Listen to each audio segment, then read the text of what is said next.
Hey everybody, it's Bust with Battles with Bust number 166. And today we're going to be doing battle in the Gauntlet. And so, if you want to skip on ahead, we're playing Scouts, Poppy Taric, and Nudyr. If you want to stick around for a bit, I'll talk about these deck lists a little bit more. And so, before we get into it and start talking about things like rotations and everything, I just noticed this today. I guess it's always been like this, or it's been that because there was like a singleton gauntlet. But why is this called the standard gauntlet? Is it because it's not the singleton gauntlet, or is there going to be a singleton gauntlet, a standard gauntlet, and a wild gauntlet? I do remember the singleton gauntlet being a thing there for a while, but that kind of like caught my eye as I was staring at the screen getting ready to prepare this video, and I was like, oh, it's the standard gauntlet. People on Reddit haven't freaked out about that wording in the past week ever since all of the rotation talk started. And so I thought that was kind of interesting.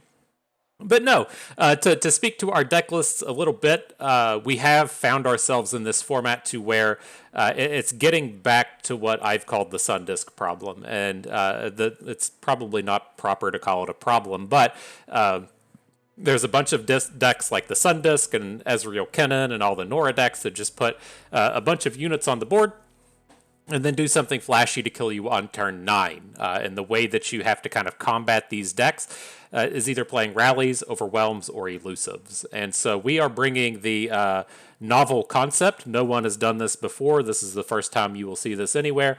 We're bringing 3 Demacia-based rally decks. And so Scouts has always been the standby of the format. Poppy Taric is making its way a lot more in ranked. It used to just be kind of like, oh, I want to play triple rally and best of 3. Here's Poppy Taric. But it's been kind of holding its own as well.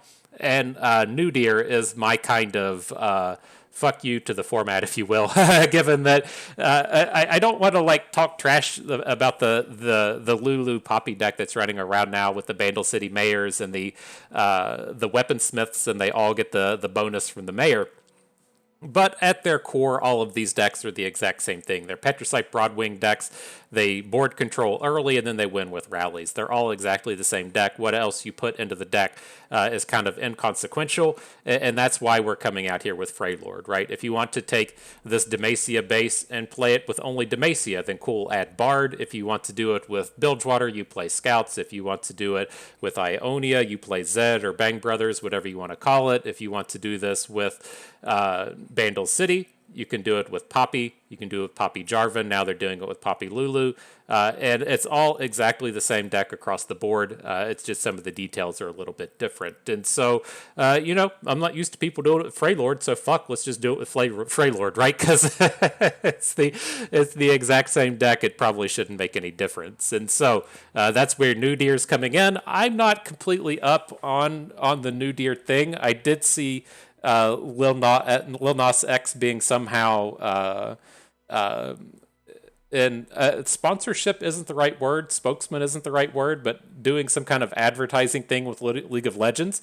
I didn't watch the video, but I did start to like read the comments in Reddit, and people just kept saying Nudyr over and over and over and over again. And I was like, I probably should look up where the meme comes from, but I'm not going to do it. And then I was looking to play Gnar Udyr today, and I was like, oh, fuck, that just kind of works, doesn't it? But that's what we're going to be doing. We're playing the triple rallies. We can pull up the individual deck lists themselves real quick. Deck number 1, we are playing Scouts. This has a couple of our touches to it. If you're used to what we were playing in the previous week or so, we have been playing Genvivi in the past. I've switched over to Cythria in the current meta. With all of the Nora decks running around, I do like the concept and idea of Cythria making the entirety of your board unblockable. She is a little bit weaker in terms of, say, something like Ezreal Kennen.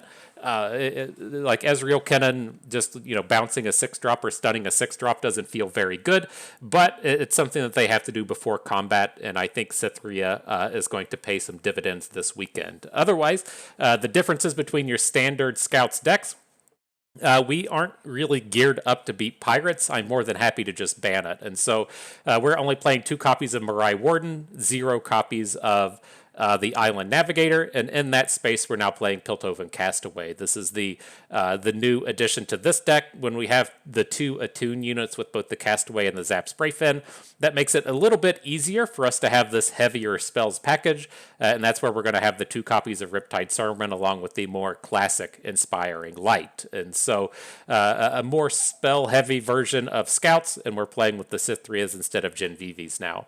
On to the next one, we're playing Poppy Taric. Again, another Petricite Broadwing-based rally deck. The big one coming out of here is, of course, the addition of Darken Lodestone. This is a fantastically powerful card. It helps with the support chains across all of your units.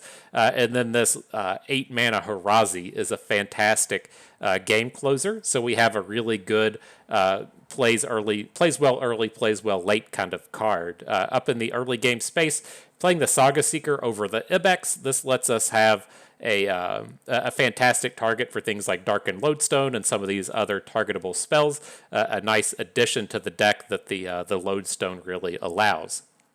Now, last but not least, the one that we've been hyping up a little bit, our Nudyr deck, right? If you just say G and then Nudyr, that's Nudyr. I feel like the old boomer in me can still piece this together and be okay with it. But at its core, again, it is the same idea of early game board control with these challengers in Fleet Feather Tracker and Petricite Broadwing, Brightsteel Protector to help them survive the early game.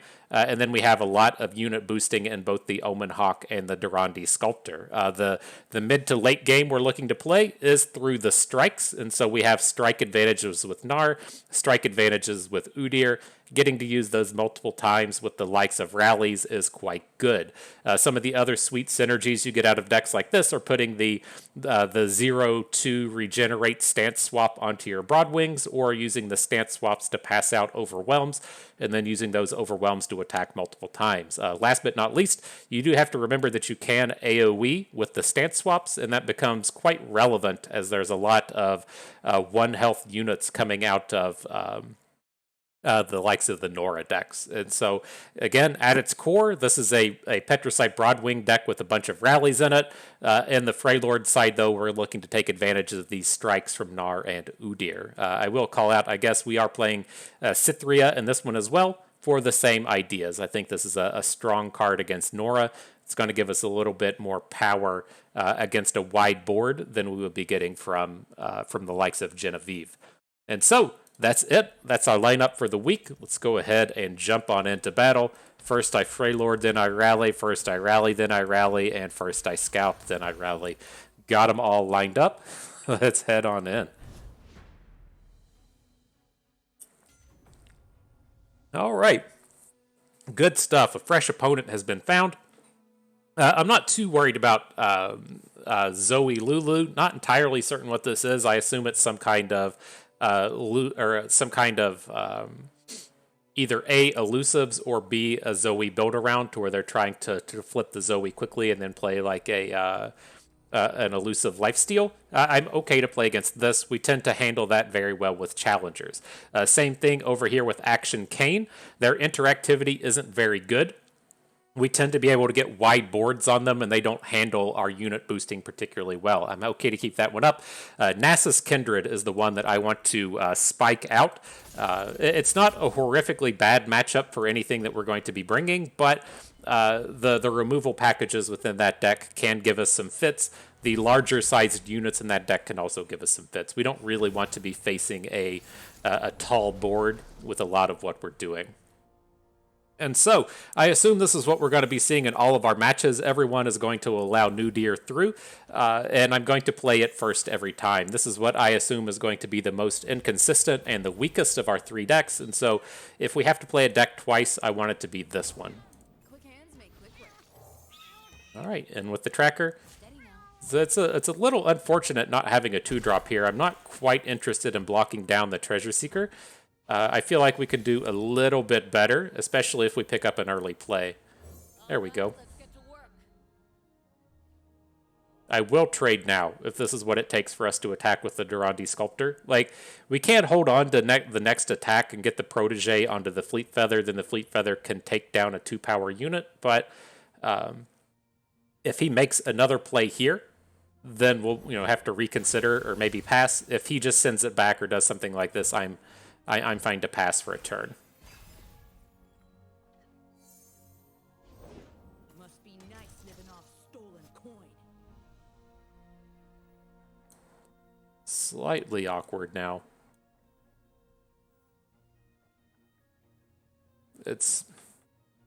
I think we can drop the Fleet Feather Tracker. It's just like banking this 2 mana and going into the next turn is kind of like really counting on us to hit a spell for this to go right.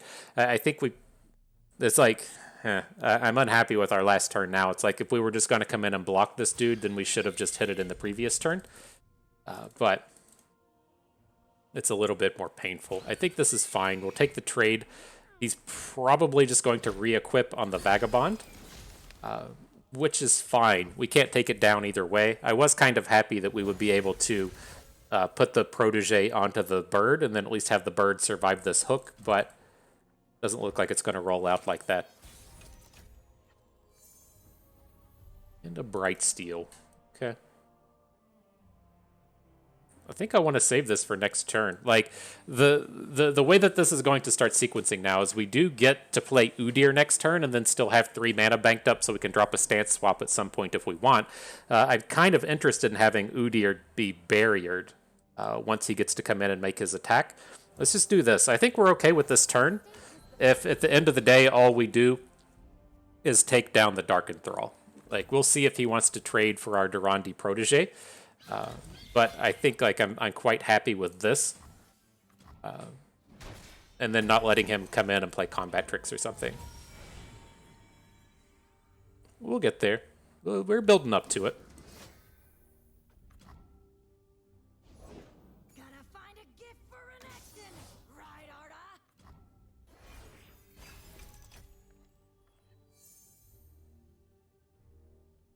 Robin blind. Interesting.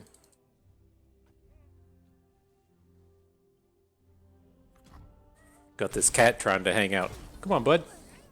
Oh my god, we're onto this game. He's just gonna circle around me over and over, dig his claws in me a little bit, but never come hang out.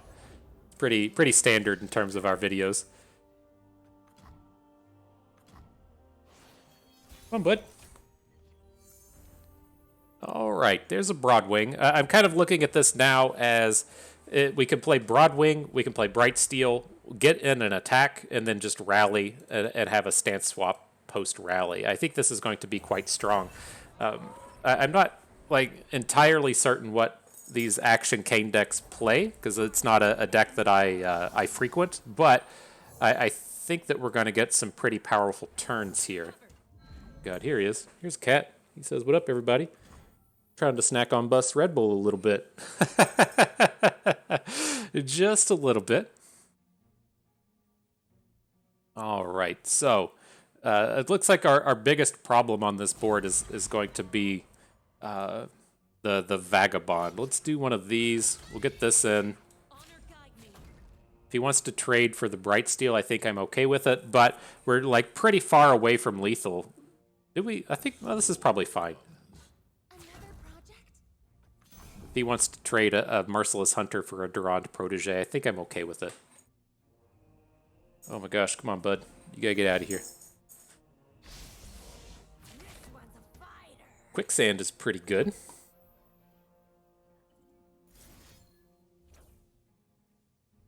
Unfortunately, we don't get any really high-powered strikes, but... Oh, no. We'll still get the Udyr bonus out of this. Well, it's not gonna matter. We're not gonna get extra stances. We'll just have the 0-cost one.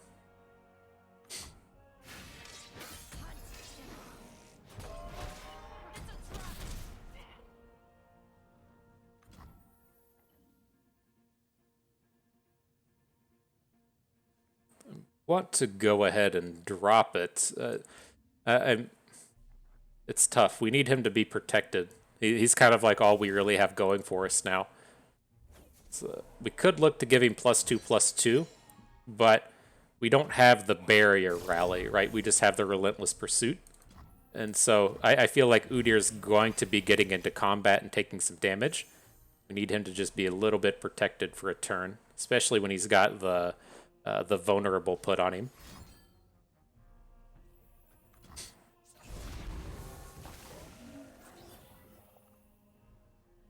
Yeah. Does have a ton of mana. I'm curious what his follow-up is here. We can just safely pass, I think. More Waking Sands, okay. Still don't care about any of these. We can take a 5-hit. Like, I think his play here would be to, say, hook Udyr, and then play a combat trick and kill him. But then these other attacks aren't that scary. I mean, maybe... Do we just take him up to 7 health? That doesn't seem terrible.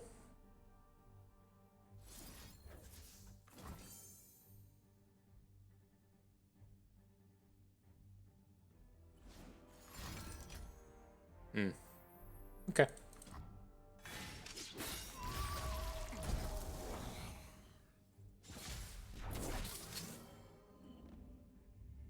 So I think at this point we just need to not lose units, right? We'll get our legs in. Gotta block something.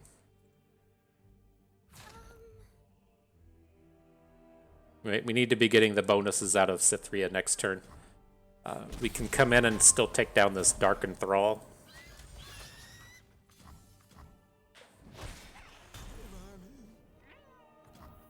But not as awesome as I would have hoped. What others only dream of.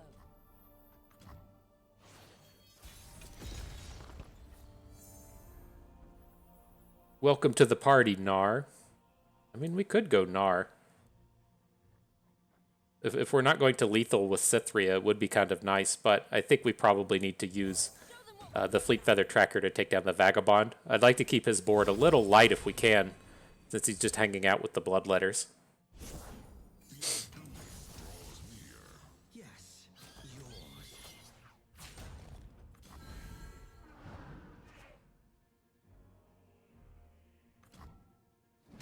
Kane says, oops, I can't block a Fearsome. Oops.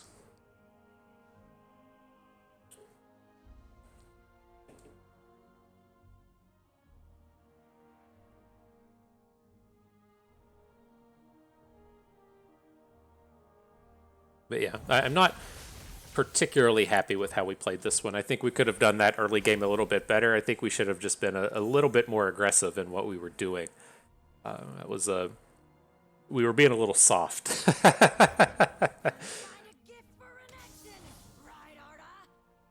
Zelani's is 7-7. All right. Let's go for this same play from before. We'll drop the Allseer. If he wants to play Zolani as a means to try and kill our Cythria, we will have at least a little bit of protection for her. And so do we want to give her a +2/+2? Or do we want to give her the 0/2 and regenerate? It's fairly close, right? The downside to giving her +2+ or the 0/2 regenerate is the big equipment will survive an attack into her. I think we have to go for the 2/2.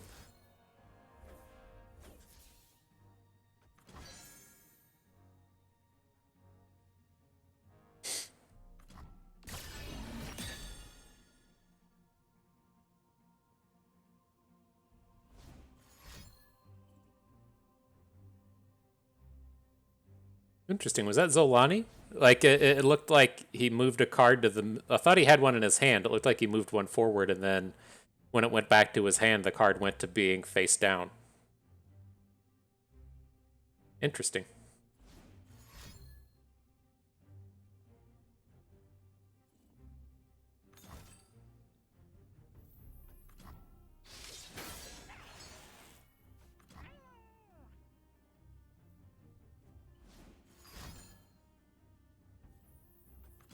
Okay.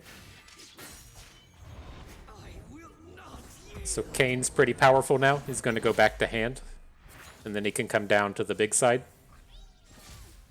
The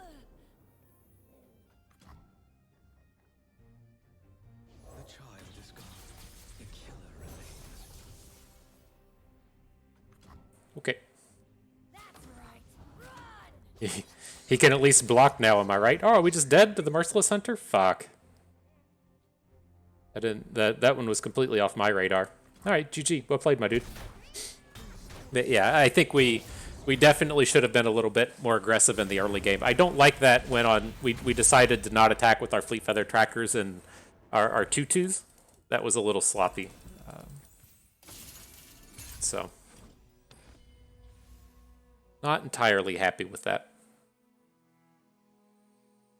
But on to the next one. Let's see if we can't use these pokey sticks and stance swaps to take down the Zoes. I believe in you, friends. I bet you can do it.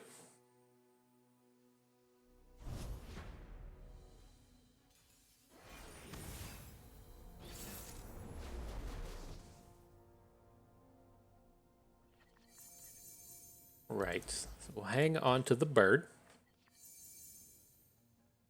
I don't think these troll chants are going to be super effective in this match. Again, I'm not entirely certain what he's playing. I assume he's doing some kind of Zoe build around and not a Lulu build around, but see.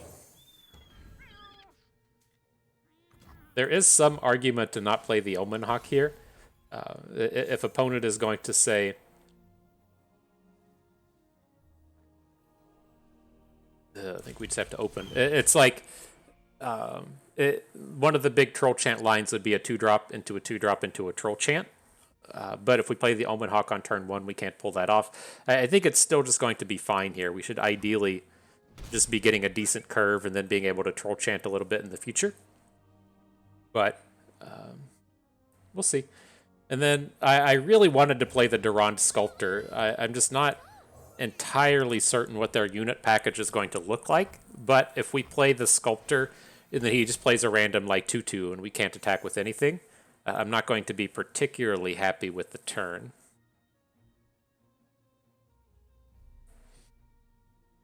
Not super worried about Young Witch, though. This doesn't... I mean, it seems like it might be an elusive stack, but he's kind of bamboozled me in terms of what he's bringing forth.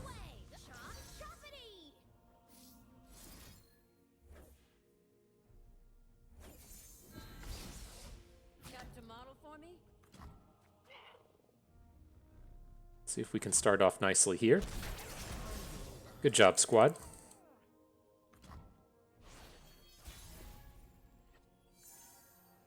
Now Gnar. I dig it. I'm thinking now it's like, do we still attack with the Durandi Sculptor? Not End of the Sunhawk, but if we were really going to try and push for the damage, would we be willing to trade the Sculptor for the Young Witch? I think I probably would. I'm not expecting too much out of the Sculptor at this point, but the presence of the Solari Sunhawk is exactly what I was talking about on turn 2, as to where it sucks to come in with an open with the Omen Hawk, but feels kind of necessary. All right, we need to look towards the AoE swap now.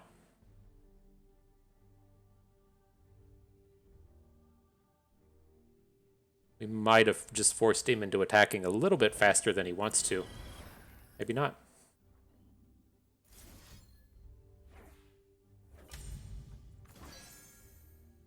And this will also flip our Gnar.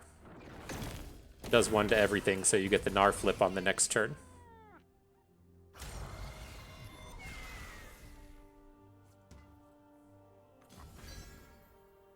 Okay.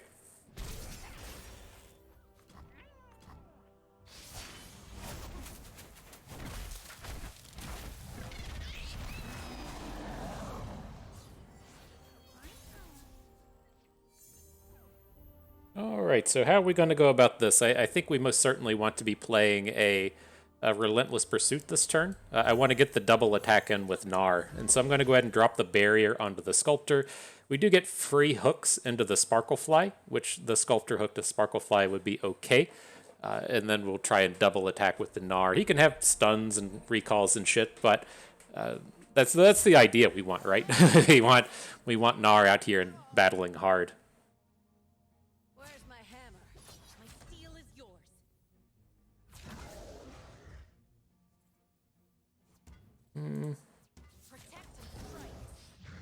I think this is the way to go. So if he wants to trade with the Feyfolk, he doesn't get to gain any health, right? If he puts his Feyfolk in front of the Brightsteel, he doesn't get to gain anything. Okay. Now, how close do we get with another attack? I don't think I like it as much at this point. Our eyes lead to hidden paths. You shrink, Gnar. You done shrunk. Now, Udyr to the party. Said this climb would be a challenge.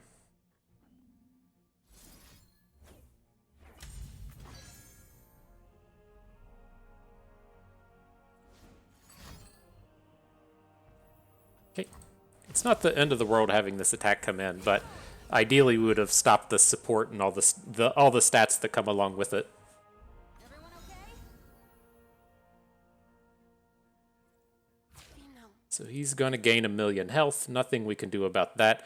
Taking 6 doesn't seem that bad, but I think I would like to just go ahead and shrink up the Sojourners a little bit.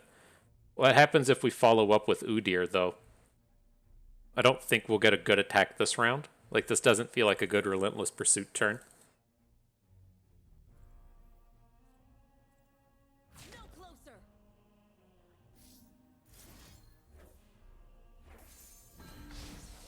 But this should ideally make him lose the Sojourners in combat next turn.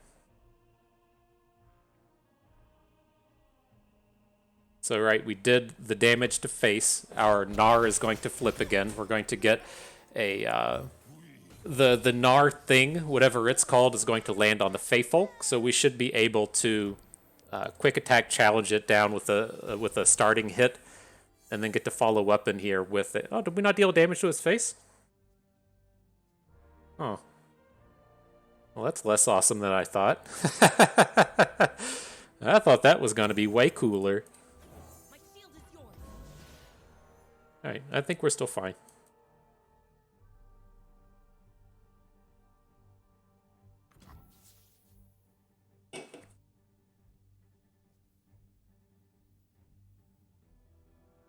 Needs a finishing touch. Honor guide me. Alright, let's send him in little to big.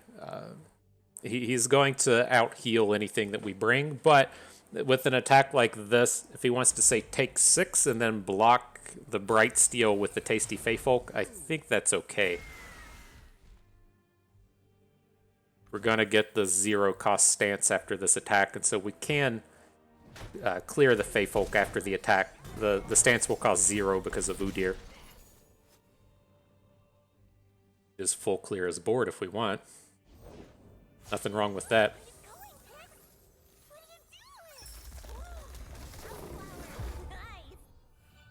All right, Lulu's here to party. This will flip our Udyr while we're at it.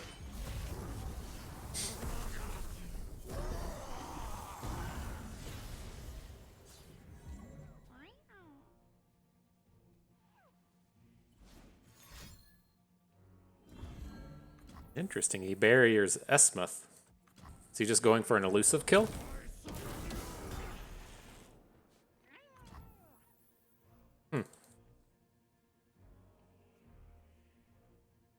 Interesting.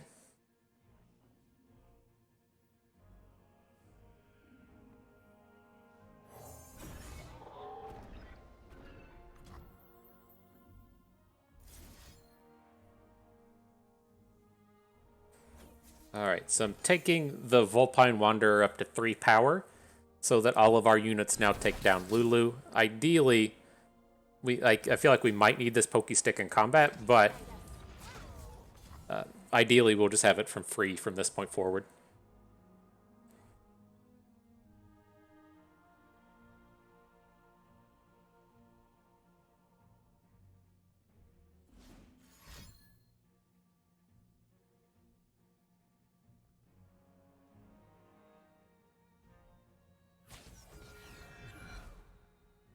Esmuth out here blocking.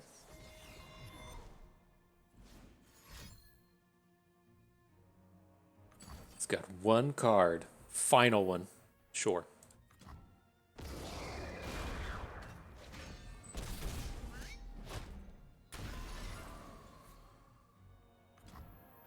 So we didn't get the free pokey stick that we wanted, but like his attack is certainly not enough to end the game. He needs a bit of help here.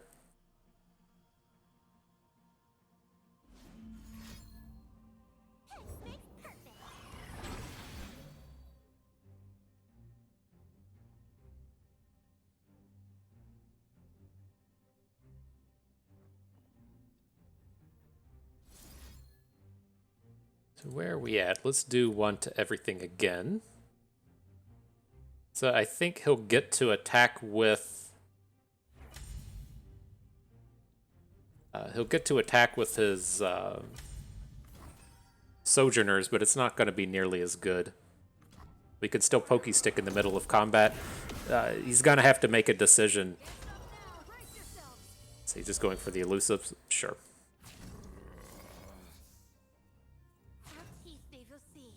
So we get an Udyr strike that gives us more stance swaps. 7 damage is not lethal. Cool. I think we're good, fam jam. I think we're gonna pull this one out. It's just picking up more Aegiuses, huh?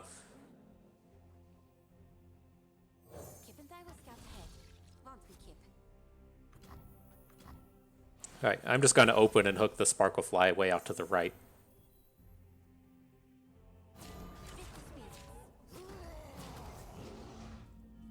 You're not vulnerable? What? Oh, the vulnerable thing keeps dying. I guess I guess that's part of the problem. These Nudyr cards bringing me some troubles. But all right, we managed to win the game. On out here with scouts. We don't get to have the support on support battle, the Poppy Taric against the Lulu Zoe. Sad day, man. So you scout a little bit, I scout a little bit. We all drop the Mountain Sojourners. Not happening.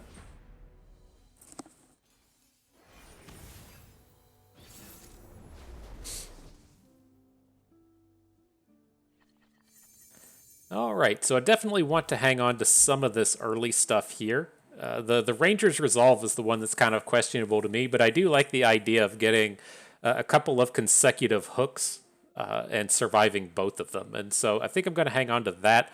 The Castaway is kind of the wild card in terms of the things we have in hand, but I think I'm okay with it. The big thing with the addition of the Castaway is that is the weapon. And we have this like really kind of aggressively combat-centric start. And I want to be able to spend the mana on the weapon over and over and over again. If we're just going to say we didn't draw Zap, say we drew a Sharp Sight, we would really want to be able to spend the mana onto something else. And so I think he's a reasonable keep. He's a more expensive card than he looks like, given that we can reuse that equipment multiple times.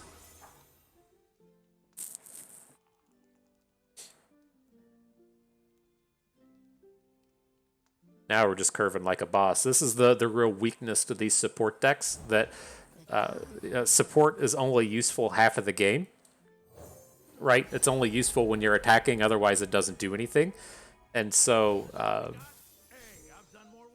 when you like stall, when you don't have the 1-drop to get boosted by Esmuth or the plays to get going early, you just fall behind super fast. Here's the problem with Esmuth, is it has 0 power. This is why we don't see too much of Annie in the current formats. Just about to fucking murder this dude's board.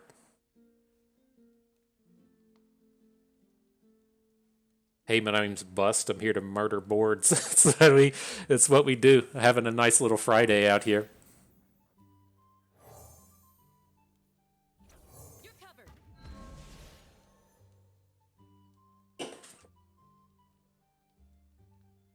Interesting no play. Like, I don't think we care about any of his combat tricks. No. So what would it be? It would be, well, if it was just Targon, it would be Pale Cascade, which I'm fine to trade a Pale Cascade for our Broadwing. If it's a not Targon one, none of them are particularly worrisome, right? A Twin Disciplines doesn't make this block good. A Wuju style doesn't make this block good. I'm fine with whatever combat shenanigans he thinks he has.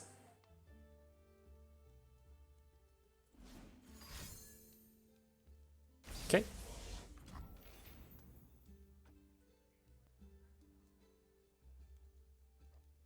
Do we ever get a better Ranger's Resolve? Keeping around the 1 health Broadwing's probably not that exciting.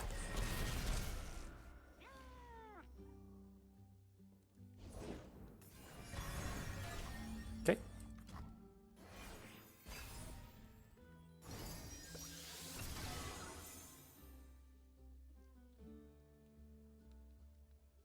I don't know about you, but I'm ready to party. Like every draw off of Zap is pretty strong here. He's not like strong enough for us to like be upset if we pick up Blinding Light. We can just no block this turn and not really be feeling any pain. And then if we hit Inspired Light or Sharp Sight, then we have some real opportunities for the next turn. So I think we can safely just take this. Like, what's this deck going to do to force us into a bad combat next turn? They don't have too many options.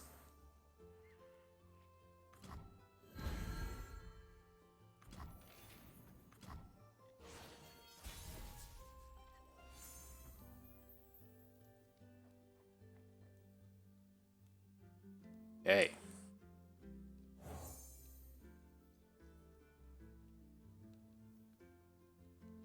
This board is a little scarier than I was giving it credit for. It's a little scarier. Let's get this Cithria down. Now our units are going to be big enough to be relevant, and we can shut down his blocks with the Ranger's Resolve. So with the Cithria down, we can hook the Shadow Assassin with our Broadwing. We can hook the Esmuth with our Fleet Feather Tracker. Do we ever like line up something here to where we get a lethal by pushing the Feyfolk out to the right? I don't think so. Like, we can technically have 8 damage unblocked. Is that worth going for? He's only got 3 mana, so he can't play real combat tricks. Okay. Honor guide me. Lefty Lucy. Follow my lead. Right, so we do this. He blocks our 2 bigs and Cithria and the Castaway, then we hit for 8. Okay.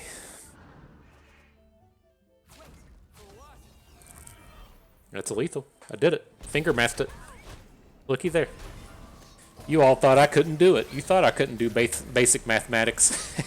You say, I heard this fucker's country-ass accent. There's no way he knows how to do math. You're not wrong, dude. You're not wrong. Alright, GG's, my dude. Alright, next battle. So what do we got? Teemo, love it. Annie Jen, not excited about it. And then some kind of Poppy, Evelyn, Yumi number. And so, yeah, we're going to ban out this Annie Jen. I think it's actually not a bad matchup for us. Annie Jen has traditionally suffered against the Petricite Broadwing decks. Maybe we just leave it up. Like, I could see the Poppy deck being something that could provide some kind of trouble if they're able to just like steamroll us early and the Poppy gets ahead. Maybe that's what we're gonna ban. Get into battle with Nudyr. That has like the way that these two matchups go. If this is like a very Teemo centric deck, he just gets shut down by all the challengers, and then Annie Jen is a typical good matchup for both Poppy Taric and Scouts. I assume it's going to be the same with Nudyr. He didn't ban our left deck, though. That's one of our ongoing Gauntlet considerations. Is a lot of people just ban your left deck. It's the one on the left. He kind of rock, paper, scissors it.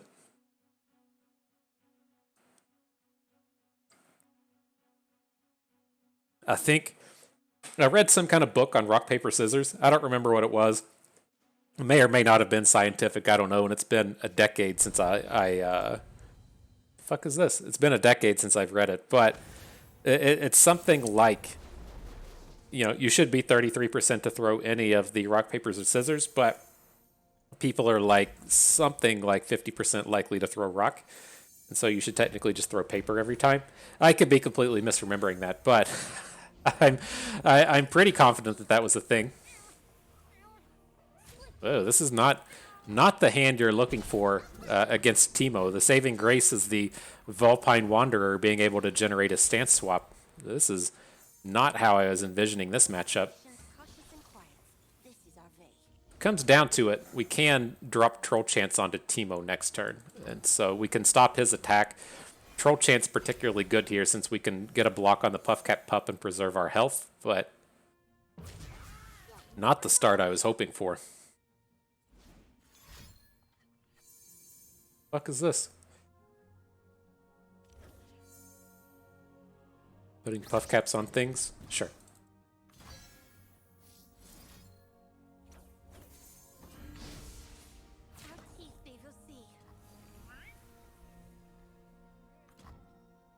Alright, no Mystic Shots to worry about. He already spent all of his manas. Now we can drop the Fleet Feather Tracker. We can get Gnar down next turn. Nice collection of bros.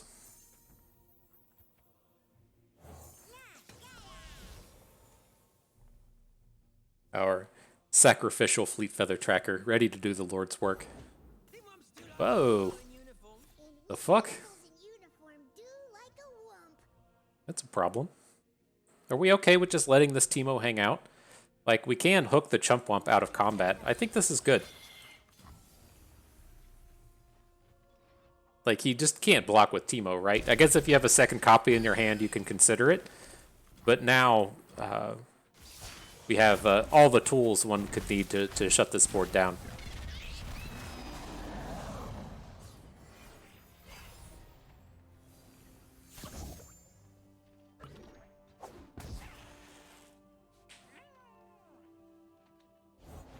Have a mushroom. Have 3.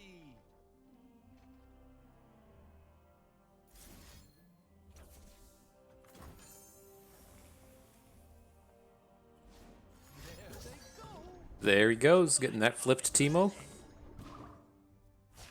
We can clear it out with the stance swap, don't worry. He has to attack right now if he wants to try and get Teemo in for damage, and we have more Troll Chance. Uh-oh. Scary damage is coming at us.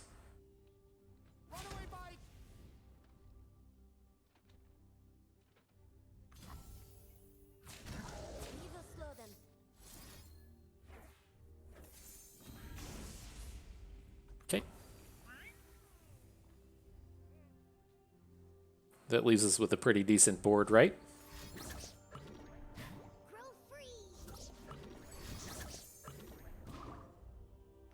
Man, this is just like playing Expedition. You got to start squeezing the cheeks now, man. Got us up to 32 puff caps. All right. All right.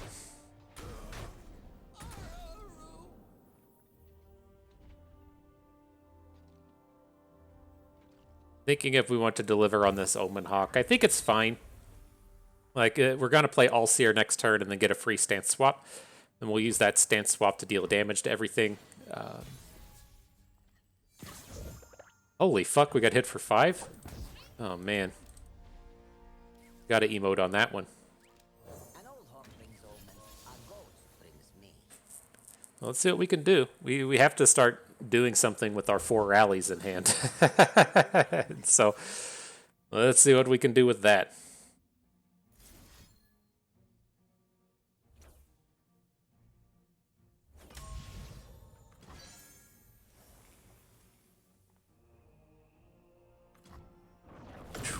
So many puff caps. You dropped something. I dropped everything.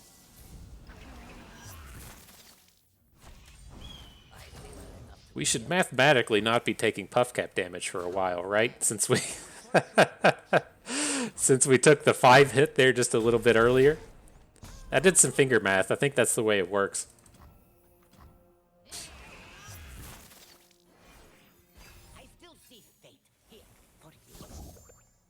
Well, apparently the mathematics were wrong.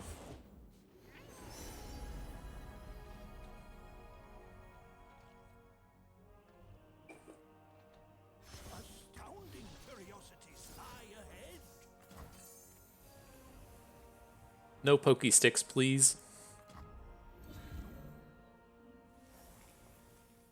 This is kinda scary. Alright.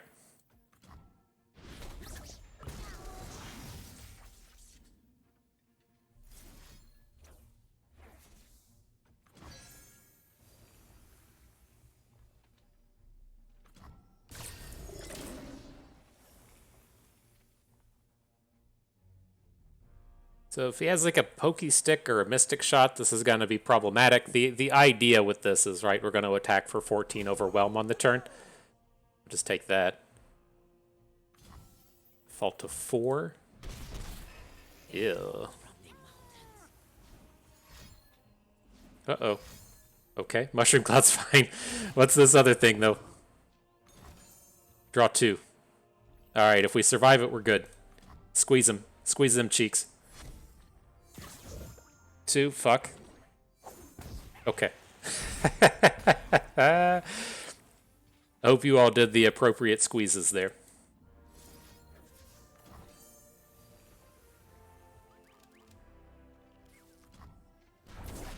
I was squeezing. I know at least one of you all were out there squeezing too. Get that sphincter tight. Work them glutes.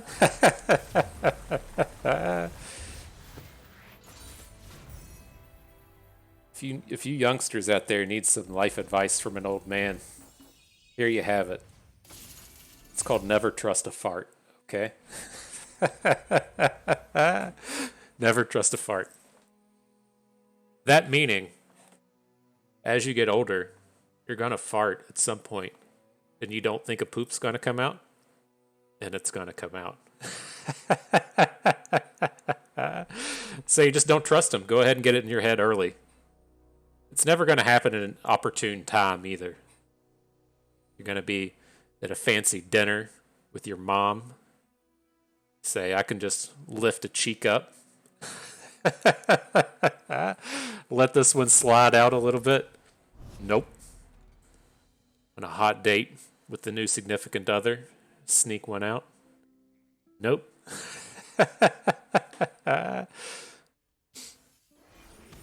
The hard-hitting strategy advice that people come here for. You're welcome. You're welcome. Glad I could help. All right, nice curve. You gotta have a nice solid curve against the Annie decks. We're looking good here. No one's the wiser. I will absolutely trade. This'll shake 'em behind you. Damn it. All right, off to a good start.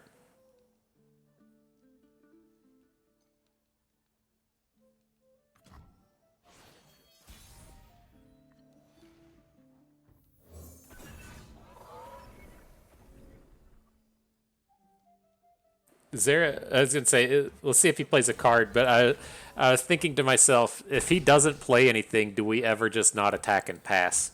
And it's a tempting spot. It's a juicy spot. Annie Jen is really counting on getting a lot of aggression in early, and to just blank them on turn 2 would be pretty huge. They don't have anything they can do with the 2 spell mana for like 3 or 4 more turns, and so you could definitely have some big stuff happening there. But doesn't look like we need it. His attacks are bad. Get in there, Laurent.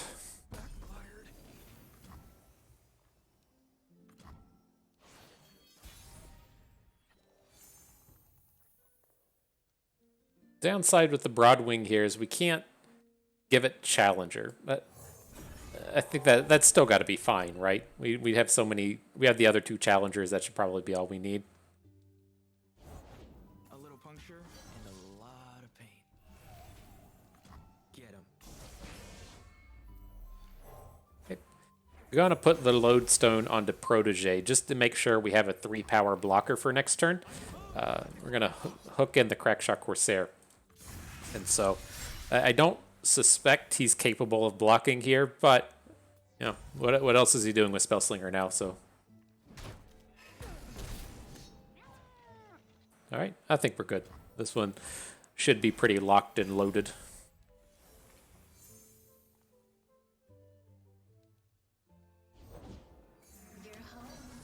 That's what you can do with the Spellslinger.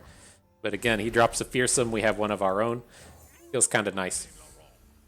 I'm ready to block. We got the Pale Cascade locked and loaded in hand. The rally for next turn. I think this game is over. This is my opponent.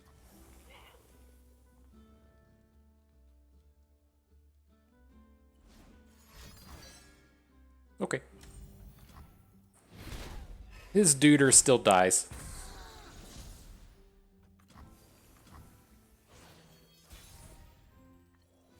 All right.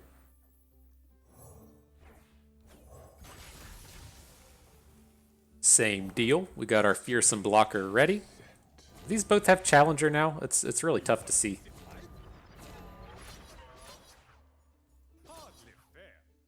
We want to put this the secondary hook onto. We don't want our Broadwing taking damage here, right? We have the rally lined up to potentially get a kill, and so if it keeps its health, we might be able to get something. We're going to be a little bit short here, right? We only have 7 damage plus 1 with the support to get to 8. So we'll just add Poppy and Rally next turn. But again, this game should be done.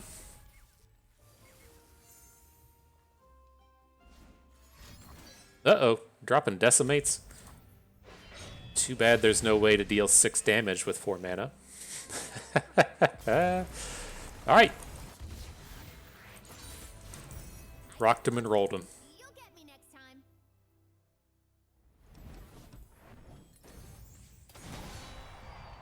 Did I say it earlier? I can't remember. Did you all watch the Kansas City Chiefs on Amazon Prime last night? The kickoff, the first Amazon Prime game. It's not ever. They used to air them on Thursday nights, but I don't know. There was something official about it. Maybe it's because they got the 5-year contract or something. But the Kansas City Chiefs were a part of it. The greatest football franchise in the history of all time. The history of mankind. The history of the universe. So glad they got to take down victory. It was not the greatest game in the world. I've definitely seen better. The Chiefs got off to a fairly slow start, and the Chargers are always a team to where on paper they should just be like the best team in the world, but then they always found a way to fuck it up. And I don't want to say they fucked it up last night. They had some problems in the game, but man, good old Justin Herbert. Always enjoyed the dude. He seems like a if you pulled Justin Herbert out of a crowd and told me that he was a professional Call of Duty player, I'd be like, yep, spot on. Like he just looks like, in all kindness from the bottom of my heart, he looks like a fucking 22-year-old nerd. But then to have him be like one of the absolute elite quarterbacks of football, and then to just fucking tear shit up with broken ribs, that was a spectacular performance. You cannot talk trash about Justin Herbert. He's going to be a menace for hopefully the next 20 years or however long Tom Brady's been playing fucking football for. I hope this guy gets to pull that off as well. But I hate seeing the injuries so much. It's just these people have dedicated their lives to physical pain and torment and studying the game for 40, 60 hours a week. And for the most part, you have a 3 or 4 year window. Justin Herbert's going to be okay. He's going to make infinite money for the rest of time. But the rest of the lot, they have to get the money fast, and they have to get it good, and they have to have so much go right in their life to get the bag. And I just hate seeing the injuries more than anything. It's so brutal for these dudes to invest so much and just have it taken away. So I hope he's okay. I haven't checked the news today. I'm sure he has broken ribs. That was the thing that somewhat worries me with that, and what I really don't like about the Cleveland Browns is that number one, bringing in the Raper. You know, that's essentially what they did with Deshaun Watson. Raper, in technicality, maybe it doesn't fit the textbook definition, but the dude is a sexual predator, and they decided that the move as the franchise is to bring the sexual predator in for the remainder of his existence. I hope he just fucking comes out and falls flat, but. I felt like they did Baker Mayfield wrong. He had the same issue, right? Justin Herbert just cracked a bunch of ribs, allegedly, probably. Baker Mayfield played last season with cracked ribs for like 6 or 8 weeks. He had the opportunity to either like get surgery and sit out for a few weeks, or he could just play through it. And since his balls are so large, he just played through it. And I hope the same kind of thing just doesn't happen to Justin Herbert. I hope he's able to just take like a 3-week break, a 4-week break or whatever, and then come back to that prime form. He's also on my fantasy team, so he's got he's got a lot riding on that sense as well. All right, so not the greatest here. We have this really awkward hand where we can't do a whole lot. So I think we're going to have to be just dropping stance swaps this turn. But we couldn't protect the Fleet Feather Tracker fast enough. And so he's going to have to fall here. I'm leaning towards just doing +2/+2 on each of these, so they're relevant units next turn. And then playing Cythria so that we have 5/5s across the board. That should be big enough to deal with Kane.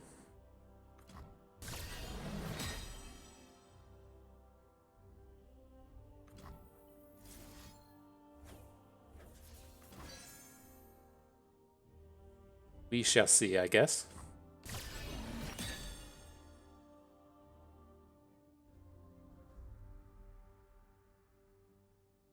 Love dropping these 5-mana 4/4s.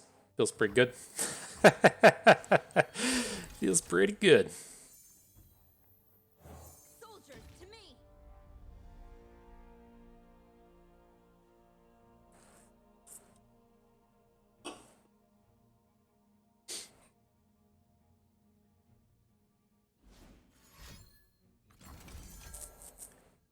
Kane strike coming in. He's at least not going to be able to get the kill. Kane's gonna flip, right? He's gonna strike and not die, but we can respond to that in an ample fashion.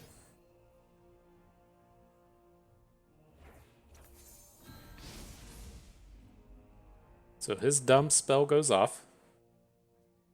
He's gonna flip, and then we're just going to attack. We're only gonna take him to 2. Right? And then he can come down and attack Cythria, but feels like we're in a decent-ish spot now.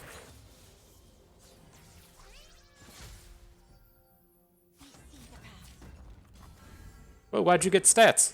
What the fuck happened? Oh, it gives itself stats, right? Allies have +2 attack. I thought that we were going to fearsome through this dum-dum. Still got the same result that we were expecting with the kill onto the unit, but I was hoping to end the game right there. Or have a little bit more health on Cythria right there.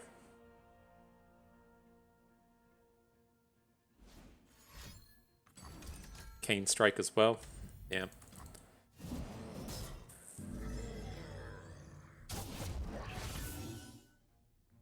We might be just like a touch too slow in this.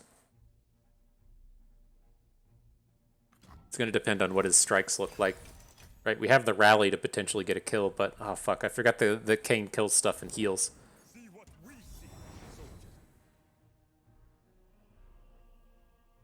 That's going to be a problem. An old hawk brings omens, a goat brings me.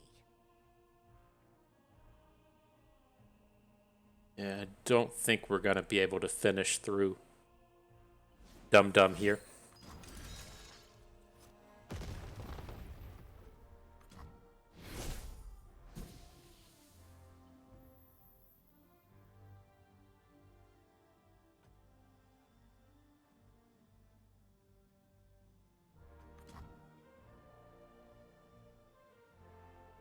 This is slightly awkward with the stance swap. We probably should have just played it, right? He's going to come in and hook the All-Seer, and then our it's going to go away. Then we can't play the swap for free anymore.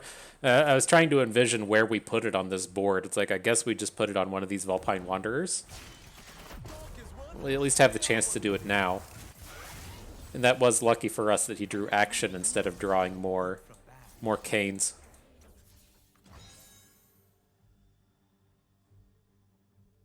Oof. All right.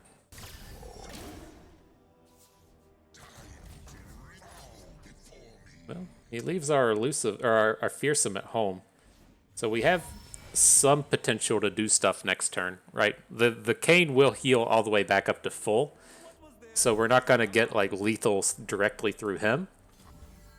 But maybe we'll draw a challenger or something and find the means for success. Doubt it, but you know, one has to dream. Sure. GG. That's weird. We've seen a lot of this deck, and I don't think it's any good. It's kind of tough. It's one of these deals where it's like, yeah, maybe we should add in another like concerted strike or something. But in all the games I've played against Kane and ladder, I was like, oh, this deck sucks. This is a good deck. Whatever. This deck's not any good. All right, though. On to the lurkers. Cannot hold a Ranger's Resolve 3/6 drops against lurkers. A little bit better here.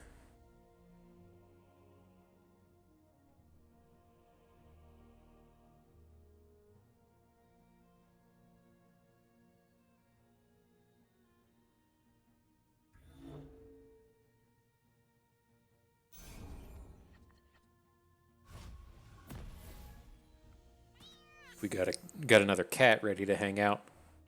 Take a peek, see what she's doing. Alright, can't stop that. It's that lurk naturally. Must feel nice.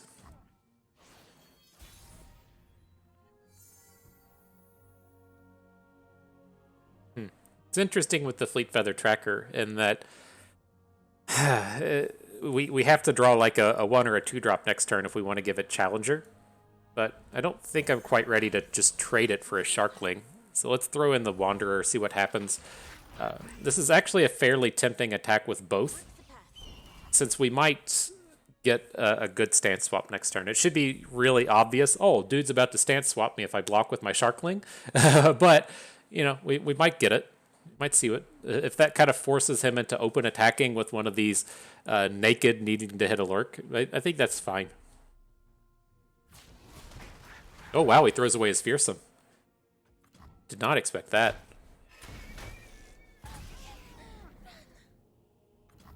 Maybe he did it to just full clear our board so we can't swap. Sure.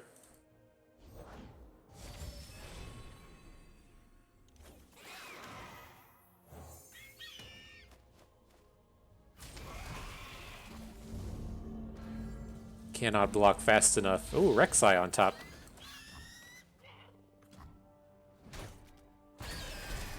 Alright, so if opponent has put Pike on top somehow, then we're gonna struggle. But if we get to drop Gnar here and attack and get a Pokey Stick, things are gonna be fine. And so it should be really hard to hit a Pike. Because he would have had to have done it naturally, right? The only predict he's done was to put a Rek'Sai on top of his deck. And so I feel much better now that we've gotten access to the Pokey Stick.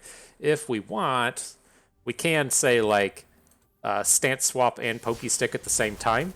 We'll see if that comes to fruition or not here, but so far I'm good with this. With Gnar on board, we do also have the Wallop in hand, so if he tries to make a Rek'Sai play here, we can technically Wallop it out.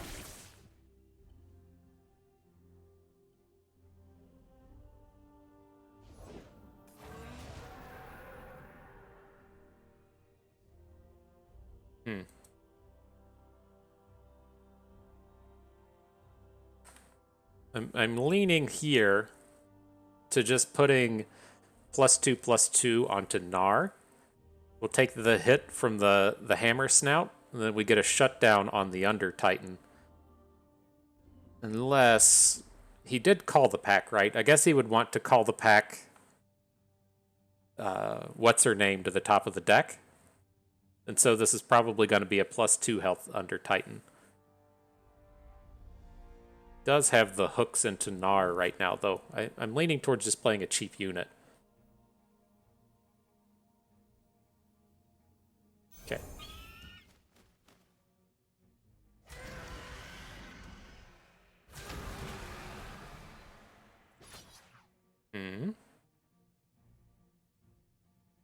It's going to be Rek'Sai on top.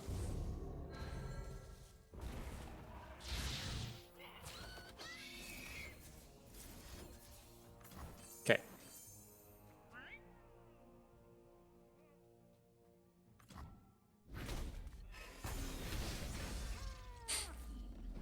So that's not terrible. What's his lurk at? +5? So Rek'Sai will be flipping on the next attack, right? She'll be up to 8. Give the +1 attack. I guess if there's a not a lurker on top of the deck, then it could get out of it that way. But I'm going to go ahead and assume she's going to be down and flipping next turn. This is kind of bad. We're not very strong on this board. It's like we can add Udyrs, but they don't really do anything. I think we're stuck adding an All-Seer. An old hawk brings omens, a goat brings me. Because we haven't done any damage, so he's not really forced into blocking. Oh, fuck, that's so bad. That's bad. Old is my magic. Alright. I think we're dead. We just couldn't quite get in front of them early enough.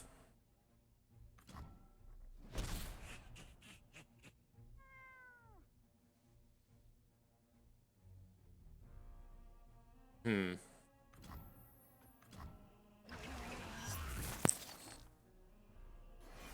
the Rek'Sai is going to come down. The Under Titan will flip up. It's going to do it. GG.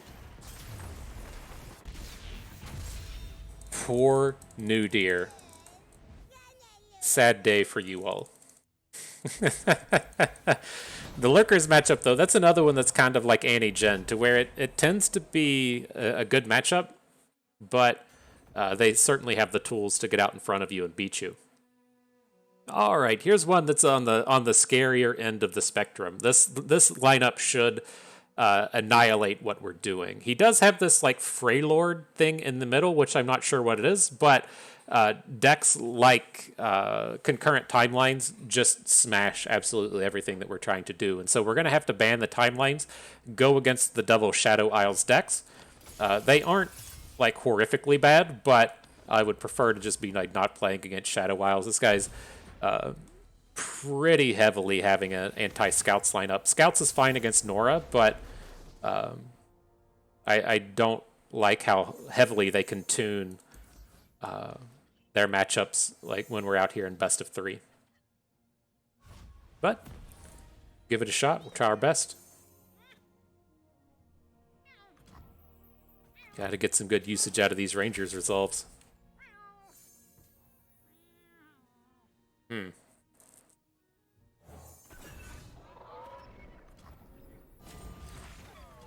It's like I want to get all the values out of the Duran Sculptor, but didn't quite pan out that way. Yep.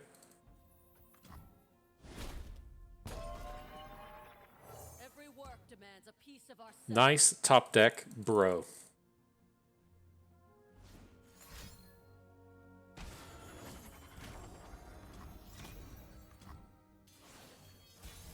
All right, well, let's get some more stats on board. We need some of these combats to start going right. And so it should be tough for him to just kind of like naturally get better units than us.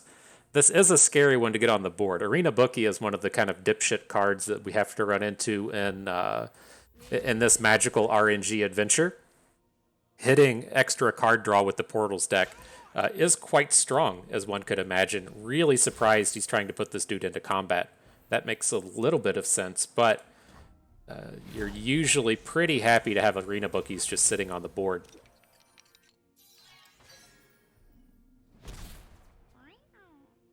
It's a pretty big unit. Cup of tea? Fine by me.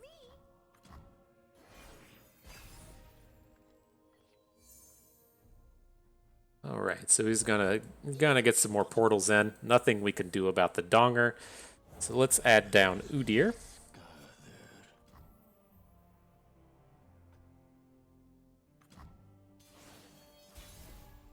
Gonna add the All-Seer as well. It's just not a lot we can do about this board. Picking up the rallies is nice. We can try and rally next turn, but I want to get this mana spent now while we can. We have like this little bit of opportunity to try to punch in with some stats. I'm really surprised he didn't just drop a Vengeance on us.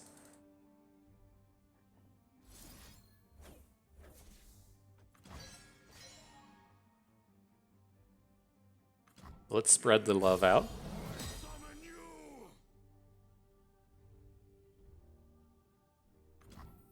Steady hands. I mean, does he really just go for a big Portal Palooza next, or a big... There's no way he can try and hit us next turn with the good combats.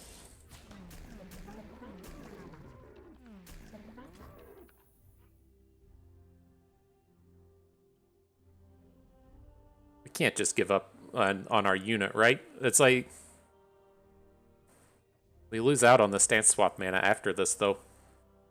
Like, we can't attack up, which is the downside on this one.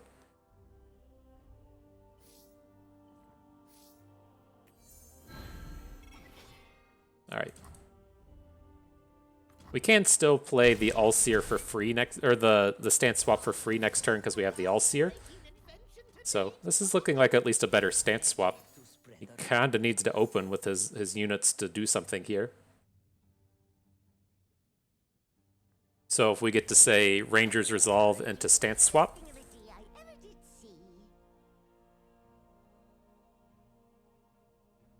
He's not close to lethal though yet. Like even if he has the dumb expensive card, I think we're still holding off into a decent space. So let's add Gnar.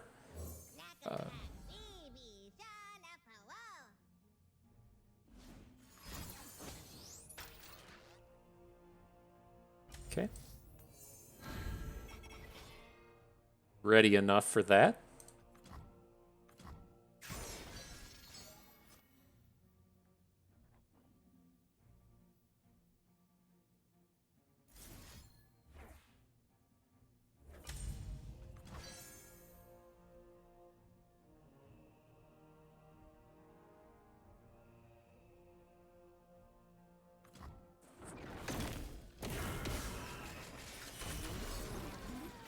Such toughness, my friends. Such toughness.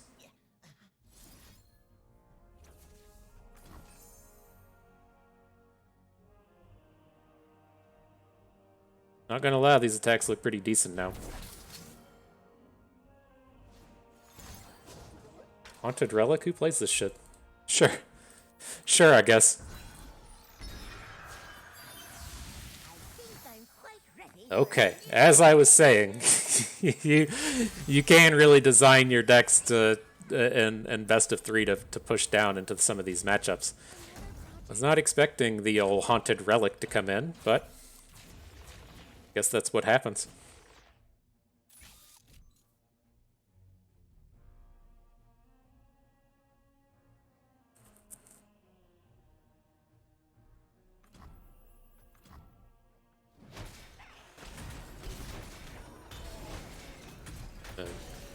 We'll get a nice Gnar flip out of this as well.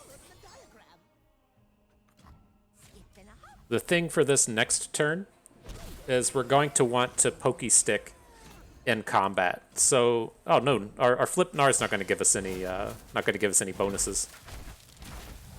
I was gonna say I want to be able to Pokey Stick and then pick up a second Pokey Stick. It's not how this is going to play out.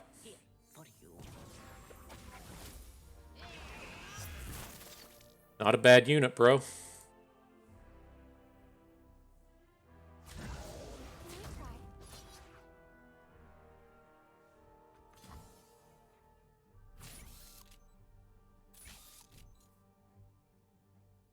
He's gonna come at us with the Vengeance. I mean, ideally, he has to block with all of his units and then play Vengeance after the fact, but we'll see where it gets us.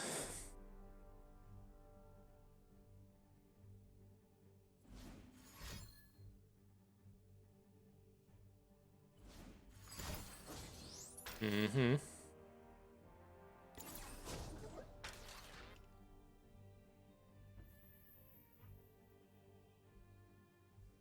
So Nora wins the combat in the middle. That's fine. He gets to keep some of his others. Okay.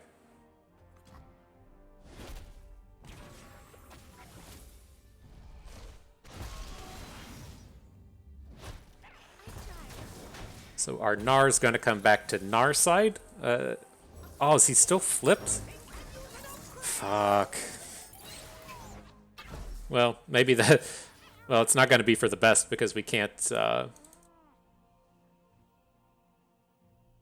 See, I'm looking to get a strike as a means to having another pokey stick outlet. Florbegon's going to come in as a 2 health now, so we can't hit it with the... You're covered. Oh. Oh, his Donger's just now created it. Or hasn't created... Okay. Maybe we'll get there. Ah, so I see the way to get our pokey stick with the Gnar, but he's not flipped in the correct direction. I mean, the way this one's gone, he's probably just got more Vile Feasts in his hand anyways, but trying to envision the way to get that last point of damage in. You should never be winning these games when they get to untap with Heimerdinger, and so we're at least in a pretty good spot in that sense.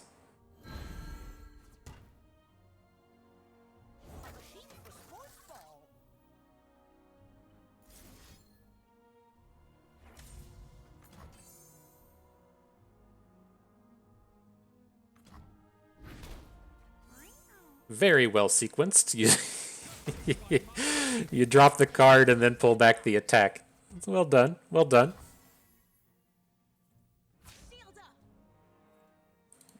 Okay, so here's a decent one with Gnar.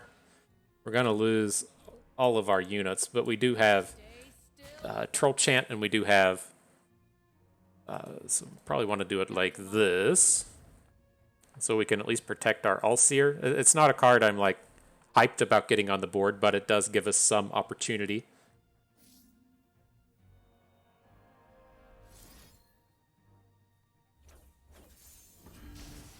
Then I'm going to protect Gnar just a little bit. I'm still envisioning us using this pokey stick as a means to win the game. So,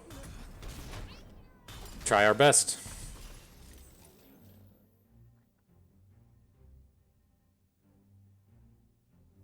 Show them what we're made of.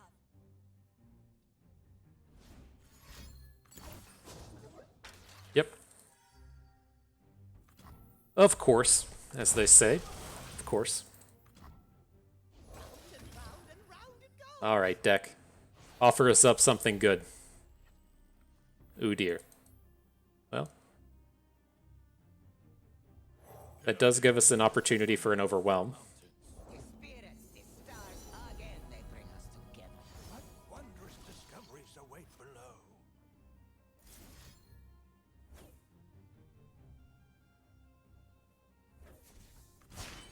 Oh my gosh, no. Oh my gosh. We really just did that, didn't we? We could have we could have put the 1 damage AoE down. We'll still have another opportunity after this, I think. Udyr gets to strike. Maybe this is the actual safer way to go about it. So we don't just like outright lose to a Vile Feast. Now he has to answer both of our cards. Okay. I'm a little bit more on board with it now. Right, we get to attack with Udyr. We're going to get a strike that's going to put a stance back in our hand. Now we get to see if he has the Vile Feast again.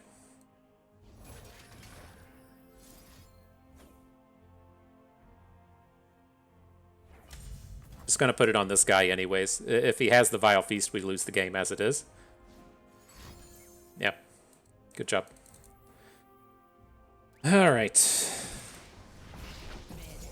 let's see if we can't pick up something else, I guess. We're technically not dead next turn. As it stands, we do have access to more stance swaps here. Such is my oath.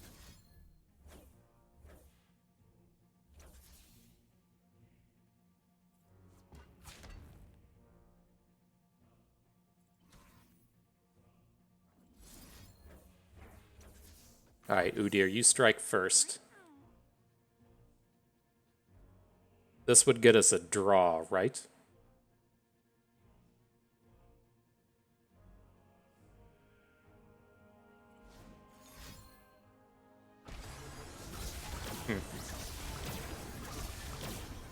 So interesting decision, right? Oh, well, less interesting now.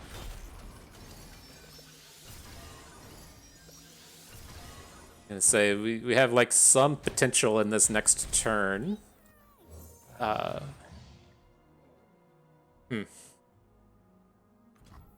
right. Well, more puff caps today, I guess. That one's on us. I mean, we could have blocked with the Udyr there. I was just envisioning that if we block with Udyr and he has Vengeance, then everything just completely goes wrong and we can't win the game. But if we come in there and he has a Vengeance onto our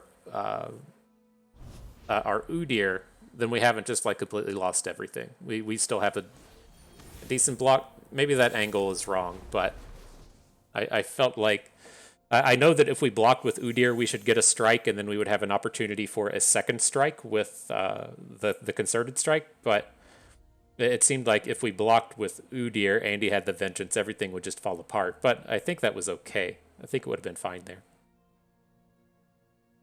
All right, into this one, though. Reasonable enough curve. We got Omen Hawk, some early plays, and the Troll Chant. I don't entirely suspect that we want to play the Omen Hawk on 1. The way I'm kind of looking at this is we can play the Durand Sculptor on 2, and then play both Broadwing Omen Hawk on 3, so we get the stat bonus and the Challenger. It's going to depend on what opponent plays early, though. If they look lined up to play a Hate Spike, I don't really want to run the Sculptor into a Hate Spike. So we'll see how it goes. We have to play cards now. All right, let's get to work. Takes a bit of effort to take the Sculptor down with the Hate Spike right now. Quietus is sure. My work.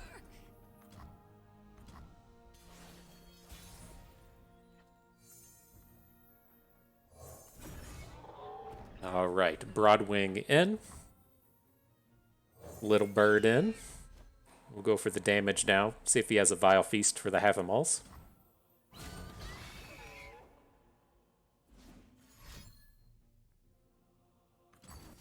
The box. Oh, okay. this is what we're dealing with. We knew that this was going to be a bad set of matchups. It's just frustrating to see it in action.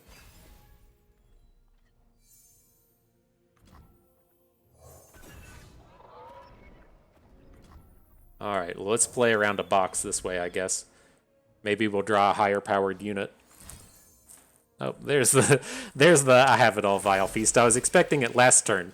I thought it was odd that you don't Vile Feast the bird and then put the block in, or Vile Feast the 2/1 bird and then put the block in front of the Broadwing. It just prevents so much damage.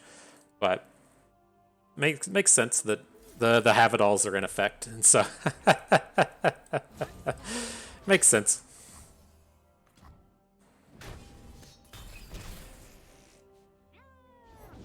Welcome to the tipsy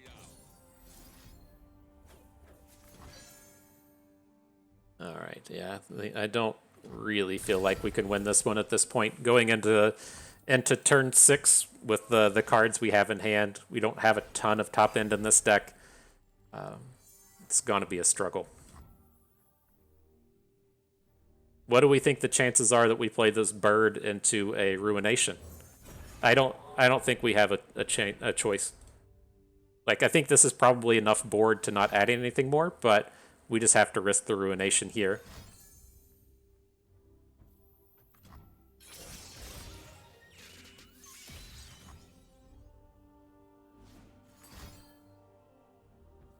Yep.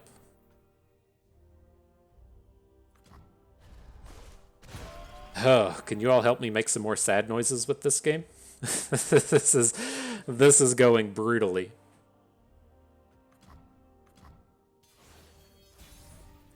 Gotta draw something big. Well, there's Udyr. Our ancient enemies are returning. Hopefully he can do his thing after opponent just spent his vengeance.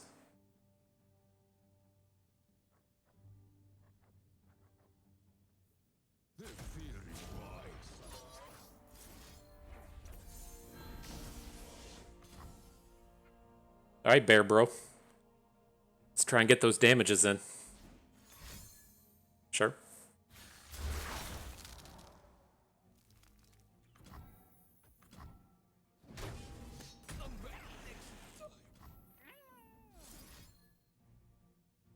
So I want to go ahead and stance swap. We're gonna look to get some damage in next turn. I don't. It doesn't feel like it should be completely obvious that we're just gonna have attacks.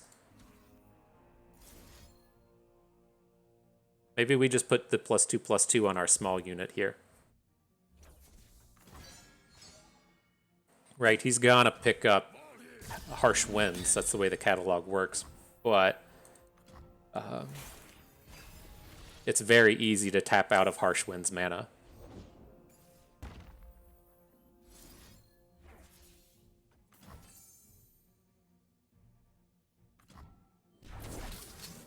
Putting this on the bird. You can't harsh winds the bird.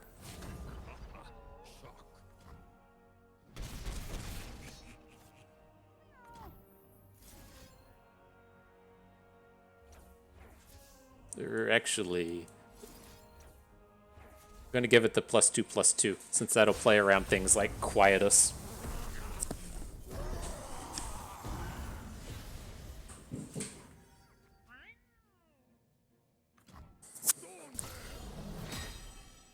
All right, squad. One time, right? Oh, the Harsh Winds is just gone because he didn't play it. Maybe we did it.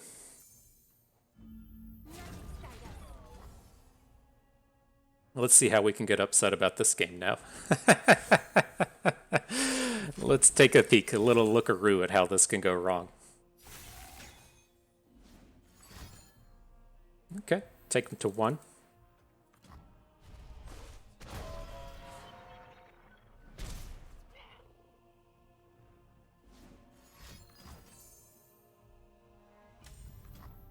Interesting playing Go Hard. I get how that works with the catalog. It just doesn't seem like a card you'd want to be picking up there. And then not playing Gnar, I don't think. I think we want to wait until next turn and then maybe pick up a pokey stick.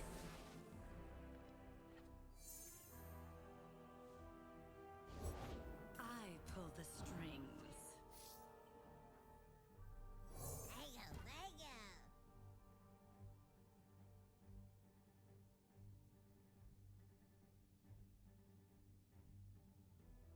All right. So he's tapped out below the Ruination mana, so we don't have to worry about that kind of thing here. We should be okay in the face of something like a... hang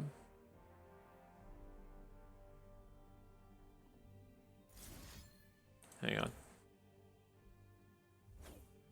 We should be okay in the face of something like heal. I think this is fine.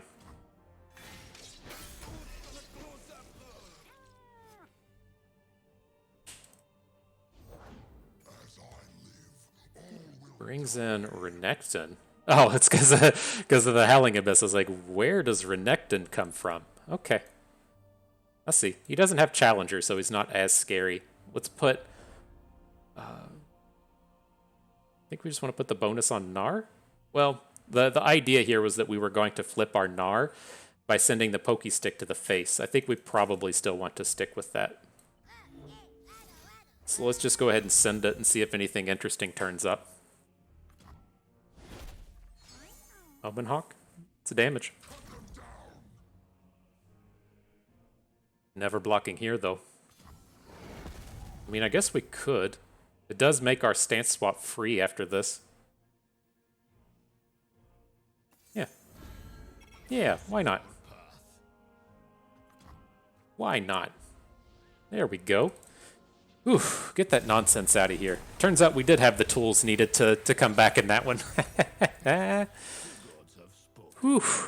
Oof. It was all doom and gloom there for a minute until we turned that one around. I didn't think we had a shot. Udyr says, "LOL, watch this." He says, "I got funny names like Nudyr. I'm way stronger than you want to give me credit for." And so now here we have the Darkened Lodestone, right? This is a card that I'm hoping has the power to carry us through matchups like this. It's just so good early and late, right? We can play it early, get some good unit boosts, and then once that unit is spent and gone, it flips into the Darkened Lodestone. And so quite happy to have access to it here. Can't really stop Elise this turn. I think that's okay, though.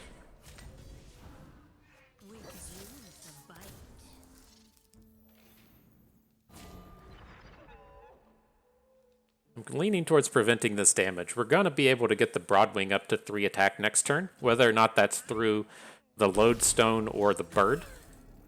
And so I think it's okay-ish here. If he was going to quiet us, I think he would have already done it. And so let's see if we can't get a big collection of stats going.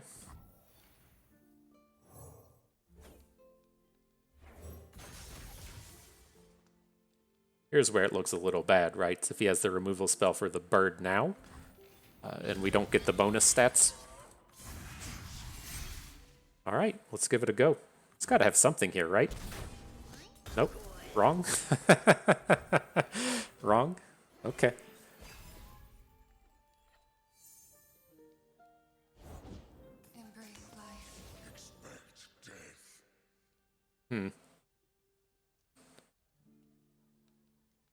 I think this is probably worthy of a rally. It's... he, at this point, like... Well, I guess where this goes wrong is if he gets to... Alright, let's just pass. Let's see what he does. The way that this is problematic is if he says, like, has a Vile Feast on the Bird that kills the other bird. We can try and say Golden Aegis our Broadwing, but our Fleet Feather Tracker doesn't have Challenger right now.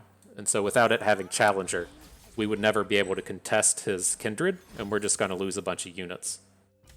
This part's okay.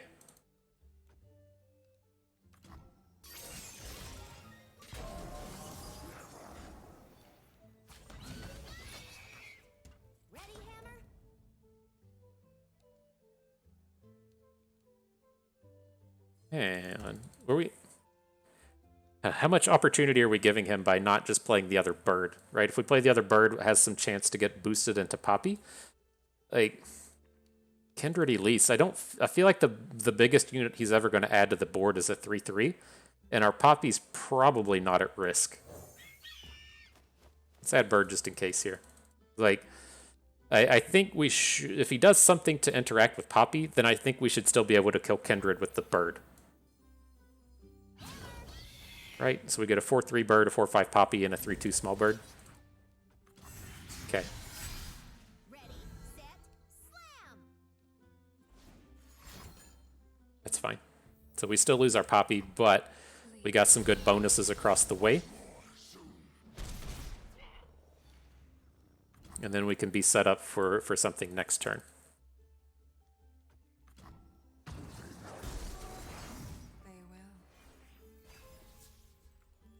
Okay.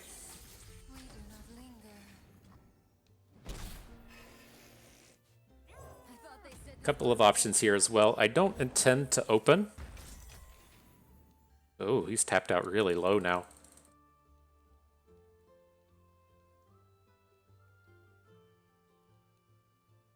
Okay.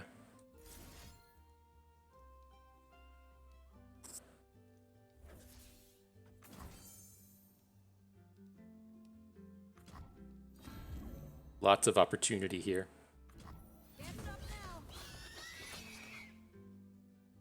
Right, so we get in for 6. Both our Tracker and our Sojourner are going to survive the Blighted Ravine. And then we have what looks to be an open lethal There's a reasonable chance he plays cards to get out of it, but if he has to spend a Harsh Winds this turn to stop this, that's extremely good. If he has to spend a Vengeance, there's also a chance that we get to punch out of this.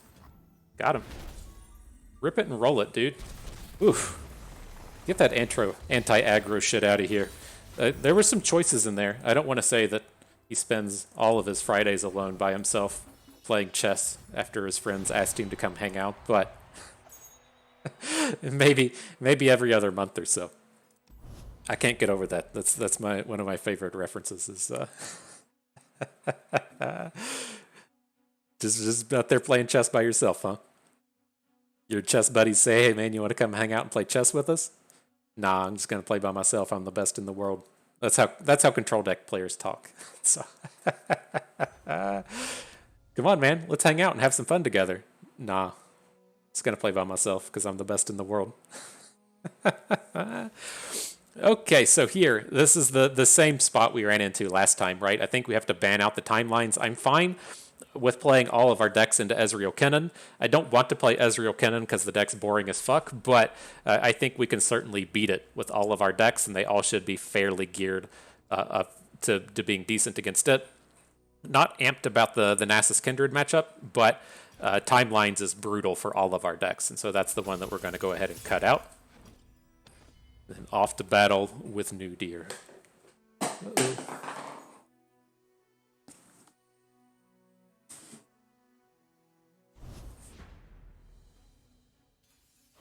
All right, I'm back. Ezreal Kennen it is.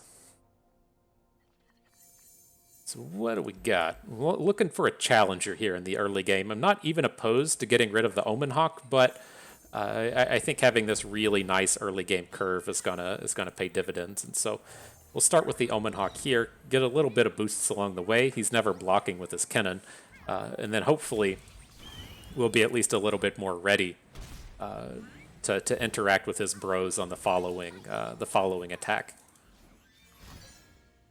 Not the greatest start with double rallies, but, you know, one thing at a time.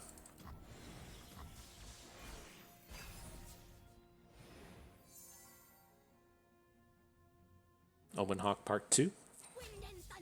You all remember when Omen Hawk used to give out 3 bonuses? It doesn't do that anymore. There was a point in time, though. He got to do the sweet plays.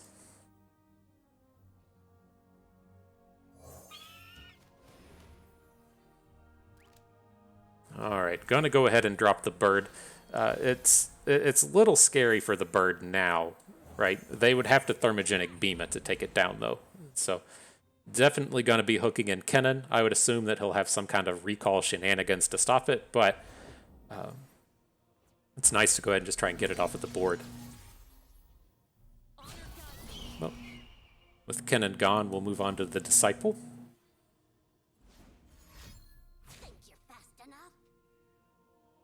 Now this is a pretty bad spot for us to be in. We really want to be spending all of our mana every turn on units in the early game here. And it's okay, you know, banking up 1, but as we're rolling into the next turn, picking up the High Owl Allseer, this is kind of like just having a handful of 6-drops, and we really need to be spending our mana on units here. The Sculptor, it's at least a unit, but we're getting ourselves into a bit of a bind. Looking for a daring escape. Okay, something's dying. I am lightning. I break the wind. Pretty painful.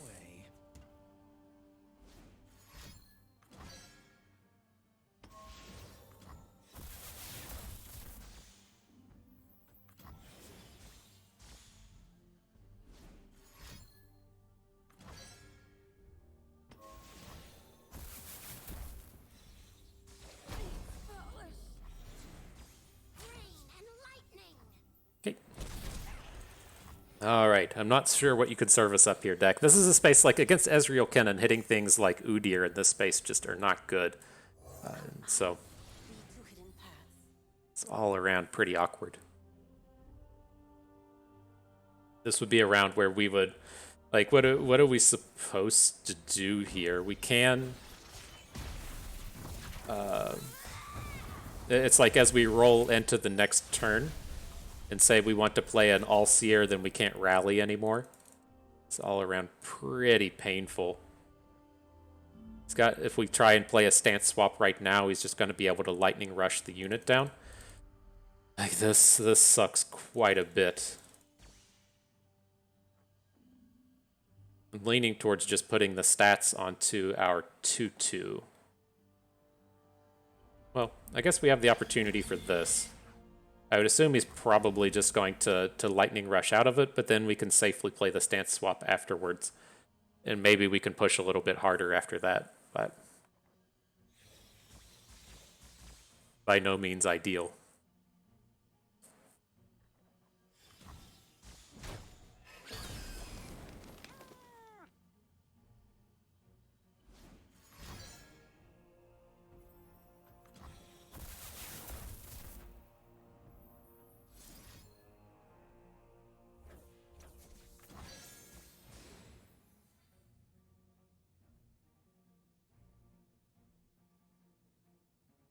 Okay, we'll move over. It's just a loss of 1 point of stat. It's just if he has a... there's no reason to put the swap onto the Wanderer, as it's about to get popped by a Kennen.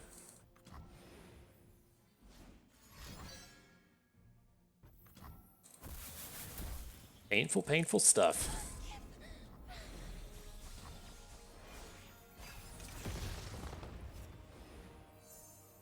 Yep. Okay. GG. Just nothing we could really do there. That was tough. Again, like whenever you're playing these matchups, you really need to be spending your first 3 and 4 turns of mana on units. Like that's where you're getting your advantages. You're getting your width as you're able to come out and attack. An opponent either has to say, okay, I'm going to block with Kennen and lose it, or more likely they're going to block with Kennen and play like a 1 mana recall or a 4 mana recall. But you get the opportunities to come out and build up board. And when you have draws like that to where we're getting banked too fast and we're sitting on 2 rallies and an all-seer, you just never have the opportunity to really get that early game board together. So it's a bit painful. The Nasus matchup, it's winnable. It's not like the best in the world. It's probably like 48-52 in their favor or something like that.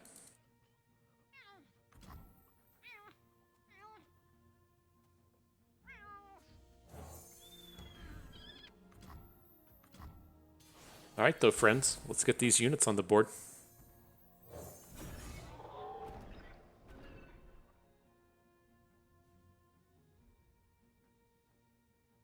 Sometimes you can just run over them. They stumble a little bit. You say, oops, I win. Nothing wrong with saying, oops, I win. Oh. Can't quite send our bird into the fading icon. As we come around to our next attack cycle, we'll have access to Troll Chant, but I'm not ready to just get smoked by the fading icon.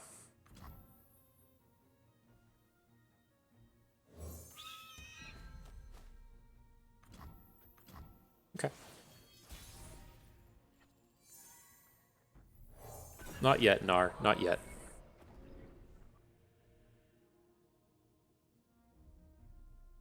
I gotta get all my sweet challenges in.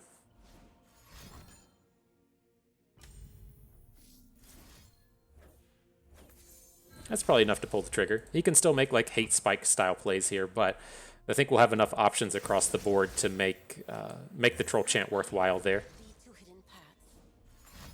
Oh, the box.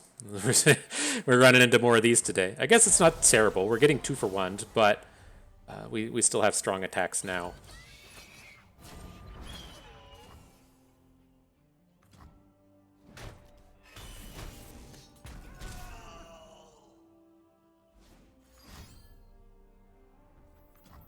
Okay.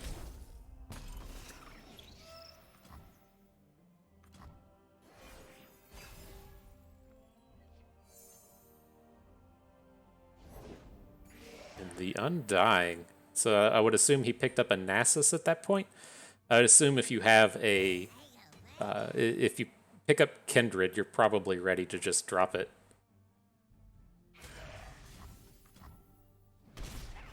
All right, Scroat Squad coming at you.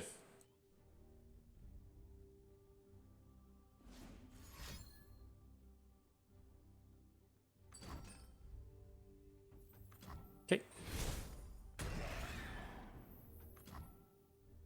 So we've been like a little light on damage. I really wish we were much closer to a lethal here, but maybe we'll be able to interact well. If he drops Nasus here, it feels pretty bad. It's like a hate spike vengeance. Jesus, we've had to deal with this so much today.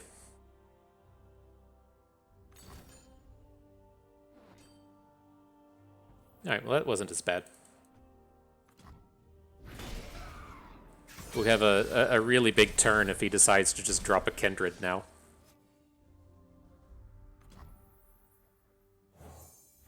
A mistake is the first step to improving.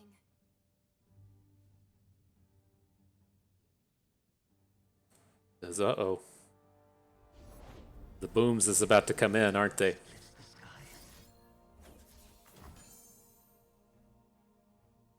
I think we're safe with the Relentless Pursuit this round. We can get a Golden Aegis next time and potentially protect the unit a little bit better.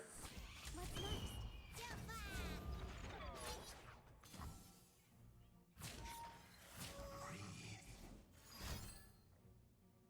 Yep.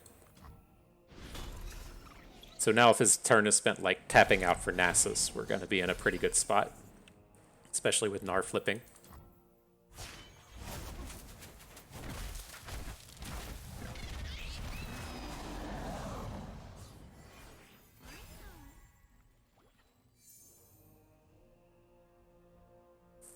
Alright, what you got for us, Fam Jam? It is the Nasus.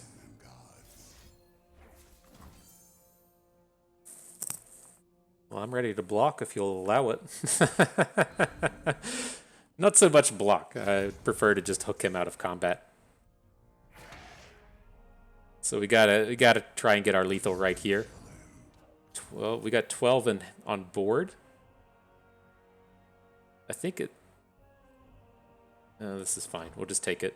There's not a ton he can do in terms of stopping this. Like if he hate spikes our Omen Hawk, we can still win with the Pokey Stick, and so I think it's reasonable. Okay.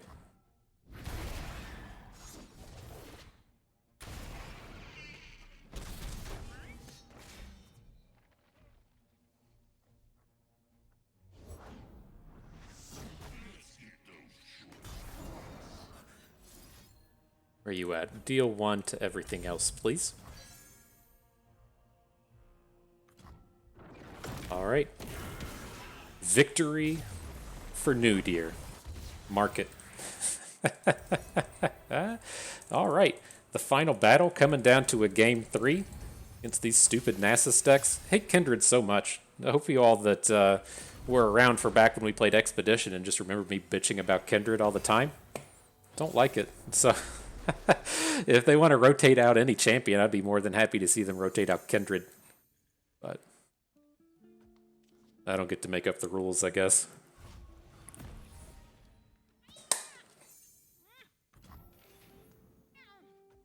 Alright. I can see arguments for getting rid of the Ranger's Resolve, but I think we're going to get a lot of early value out of it. And so it feels kind of nice being able to get some slight protection on this Durandi Sculpture-based draw. So if he comes to come down and like hate spike our Sculptor, we at least get to protect it and then get the future value. Quietus is a different story, but it gives us a little bit of opportunity.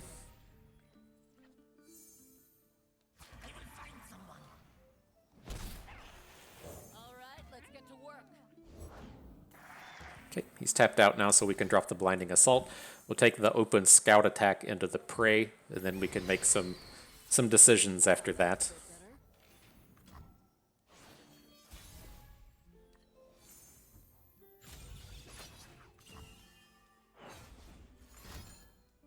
Oof, Glimpse from Beyond is fine.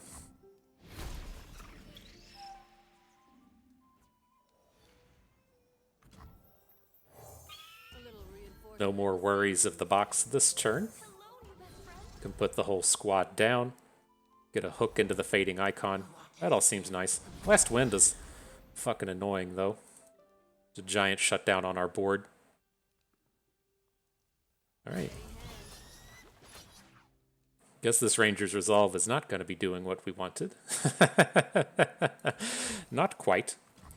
But I'm curious what will happen on this next turn. What we would ideally see as opponent play Kindred, and then we just say, LOL, it's a Riptide Sermon. And so, looks like what he's building up to. That would actually be quite nice for us if he goes the Kindred plan and we have the Sermon.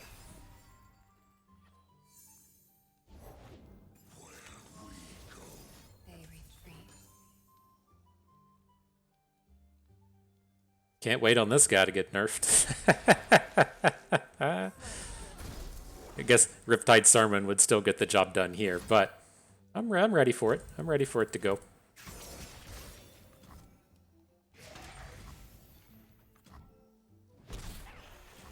Alright, so now, do we go for the Misfortune? If he has a Nasus here, that's a bit of a struggle, but now that we picked up the Fleet Feather Tracker, I think I'm okay with it. We have a way to just hook him out of combat and then just get good hooks the rest of the way. Okay. Misfortune in. This looks like the kind of turn to where we could get a good Ranger's Resolve. The box, that's not enough to take down Misfortune. What's his angle beyond that?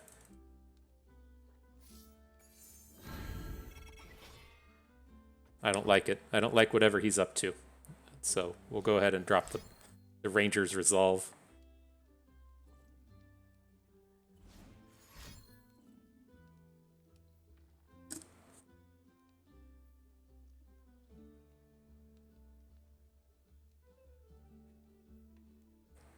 I've told you, dude, I don't like it. I mean, I would assume it gets him in a spot like the hate spike would immediately be there. The Ravenous Butcher can still kill Misfortune. Ooh, he's just picking up a blocker now. You don't even get the drain out of that. It's kind of nice.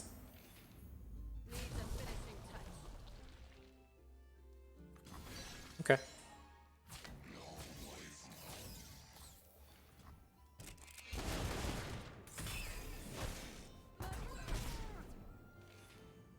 Only 2 damage, but I think losing the Misfortune is a little risky there. We have a ton of good draws now.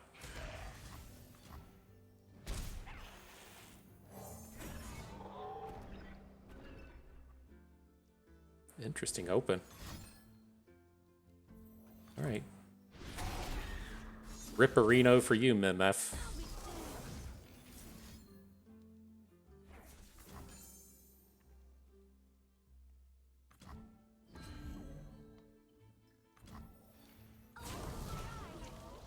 Alright, drops him to 3.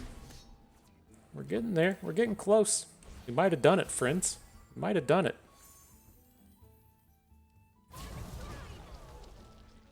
Ah, we did it.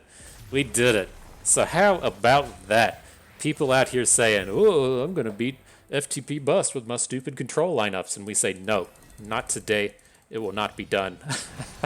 I am going to take this down. And so, good collection of games. I mean, I am a little worried in seeing lineups like that turn up. Like, if we were playing an event like Seasonals, that's where I would expect to see lineups like that turn up, as to where you have this really kind of heavy anti-aggro lineup thing coming together.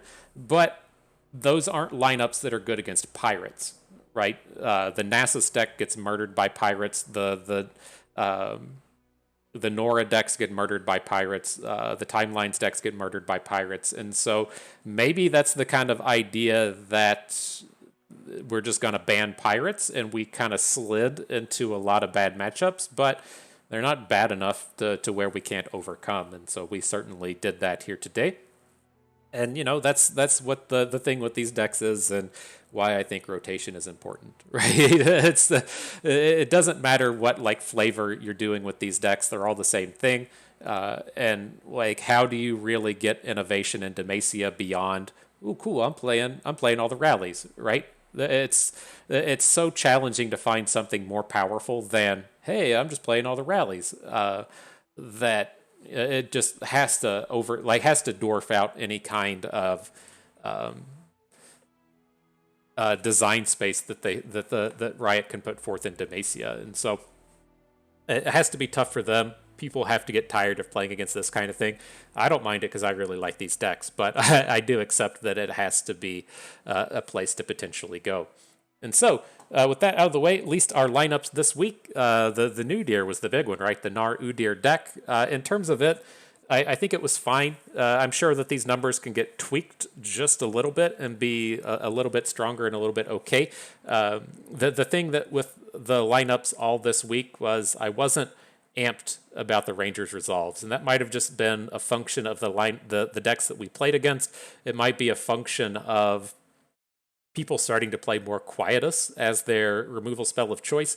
I'm not entirely certain. I've been playing a week full of Mount Targon Ramp, and so these ideas haven't really been fully running through my head this week. But I think that that might have a bit of a place in it as well, and so I'm not entirely certain. I don't like cutting the Rangers resolves to 0. Maybe it should just be 1, but I wasn't amped with them today. And otherwise, I thought that these were fine and reasonable decks, and I was happy with their performance otherwise. And so, worked for us. Maybe it'll work for you. If you want to battle with these in your Gauntlet, I think it's completely fine. I always suggest just playing good decks. And Misfortune Scouts and Poppy Taric are tried and true good decks. Udyr is not. This is a bit of a wild card, but it has all the tools one could need to win, and we played it in every single match and won every single match with it. And so it does certainly have the capabilities and the powers to win. It just doesn't have that same early game punch that you're going to be getting out of Scouts or the big overpowering plays that you see out of the Poppy Taric. But nonetheless, rallies are good. Petricite Broadwing's good. Put them in your deck and win some games. What more can we say than that? So that will do it for us today. Hope everyone enjoyed the video. I hope the rallies improved your day as much as they improved mine. Hope you maybe learned a thing or two along the way and had a good time watching. This is Bust, and we thank you for being here.